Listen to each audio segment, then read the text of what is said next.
अस्सलाम वालेकुम दोस्तों, कैसे आप? ठीक ठाक। अगर आप चाहते हैं कि आप अनबॉक्सिंग जो है यूट्यूब चैनल खोलना चाहते हैं और मोबाइल और लैपटॉप वगैरह की अनबॉक्सिंग करना चाहते हैं, लेकिन आपके पास पैसे नहीं है, तो आपने ये वीडियो लाजमी एंड तक देखनी है ताकि आपको पता चल सके कि आप किसी भी ₹1 के बगैर भी आप अपने अनबॉक्सिंग चैनल को कैसे स्टार्ट कर सकते हैं। तो इसके लिए एक ट्रिक मौजूद है हमारे पास कि आपने करना क्या है कि आपने ये करना है कि आप किसी भी बड़े मोबाइल शॉप ओनर के पास जाना है और उससे कहना है कि भाई जैसे ही आपको न्यू मोबाइल आते हैं बेचने के लिए, तो आप प्लीज़ मेरे को 1 मिनट के लिए दे दिए, और वहाँ पर आपने वहाँ से मोबाइल पर जो है अनबॉक्सिंग वीडियो कर दी।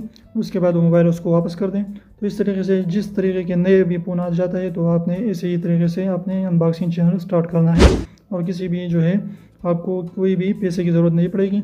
आप शॉप ओनर से कह दीजिए कि जब हमारा चैनल कामयाब हो जाएगा तो मैं आपको इसमें कुछ परसेंटेज दे दिया करूँगा।